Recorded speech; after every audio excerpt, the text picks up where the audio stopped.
Hi students, welcome to online class. In this video we are going to discuss about chapter 11 functions. Now we are going to see the next topic, function prototype. In the previous video we discussed about user defined function. What is user defined function and then how the user defined function is defined, like that we discussed. Now we are going to discuss about function prototype. What is mean by function prototype? See, in C++ program there will be any number of functions.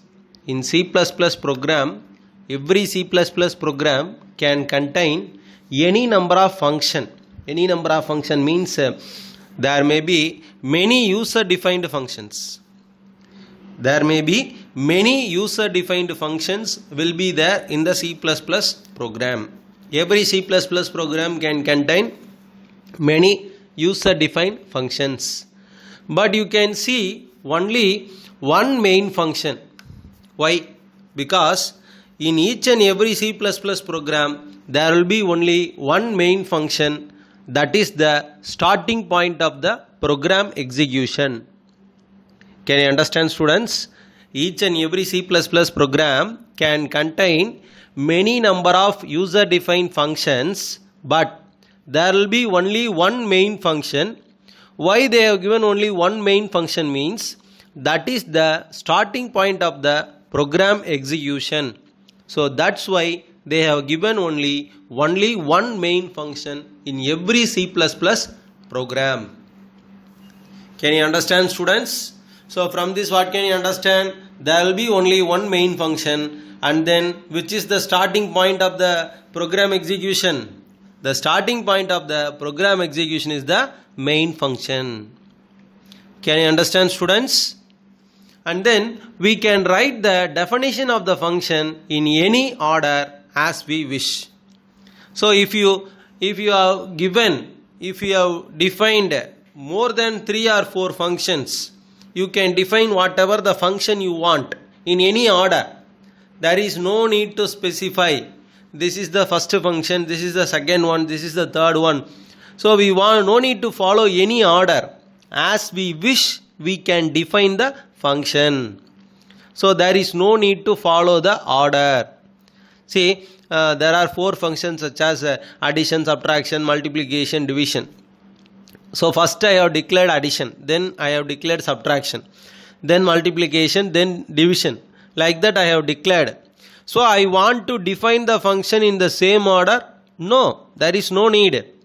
You can follow whatever the order you want, or else no need to follow the order. Whatever the function you want to define, you can define first. If I want to define multiplication first, then I can define multiplication, then division, then addition, then subtraction. You can go in any order. There is no problem at all. So first of all, from this we can understand that in each and every C++ program there will be only one main function, that is the starting point of the program, and then every C++ program can contain as many number of functions, user defined functions, and then we can define the function in any order. We can define the function in any order. Can you understand, students? Right. See here, we can define the main function first and all the other functions after that. So first of all we can define the main function. After that you can define all the functions. Or else you can define all the functions first. That is user defined functions first. Then you can define the main function. So that is what here they are saying. Either you can go by any one way. Either we can define the main function first and all the other functions after that. Or else we can define all the needed functions. That is user defined functions. Then we can go for the main function. Can you understand, students? So like a variable declaration, a function must be declared before it is used in the program. So before defining the function, we want to declare the function. Without declaration, we should not define the function. And then another thing, the declaration statement should be given outside the main function. So this is another important point, you want to note it down. So whenever you are defining the function, you should declare the function and then only you should define the function. And then whenever you are declaring, you can declare outside the main function. Whenever you are declaring the function, you can declare outside the main function. Can you understand, students? So see the example. So from this example you can understand that function declaration. After that we can see the function definition. So function declaration, you see here they are given long fact int comma double. Long fact int comma double. So from this what can you understand? So in the previous video we discussed the user defined function.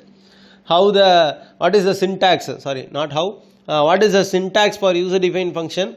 So first of all we want to define the return type of the function. Then function name should be given, and then we want to give the parameter list. Is it right or not? So return type or data type, and then function name, then parameter list can be specified. So here they have given long fact int comma double. So from this what can we understand means long is the return type of the function. See here they have given long is the return type of the function. And then what is mean by fact?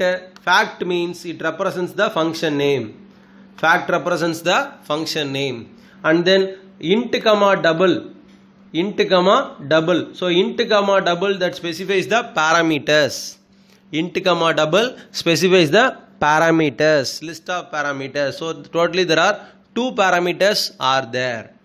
See here the prototype above.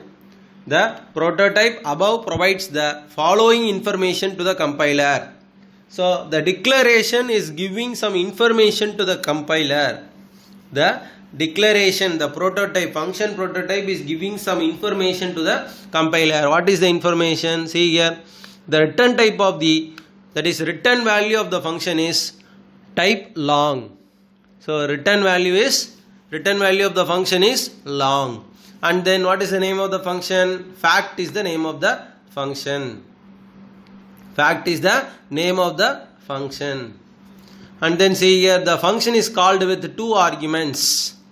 The function is given with 2 arguments. One is integer data type and then second one is double data type. Can you understand, students? The function is called with 2 arguments. First argument is integer data type and the second one is double data type. Can you understand, students? Now see this another function prototype int display int comma int. Int display int comma int. From this what can you understand? Integer is this int specifies the return type of the function. This int specifies the return type or data type of the function. Then what is the function name? Function name is display. Function name is display. And then how many parameters are there? There are 2 parameters are there. So both the parameters are integer data type. Both the parameters are integer data type. See here the above function prototype provides the details about the return data type, name of the function and a list of formal parameters. Here whenever we are saying the function prototype, function declaration, it can be called as formal parameters or formal arguments. So both the formal parameters are of integer data type. So I hope you might have understood this video. So let's end the class. So thank you, students.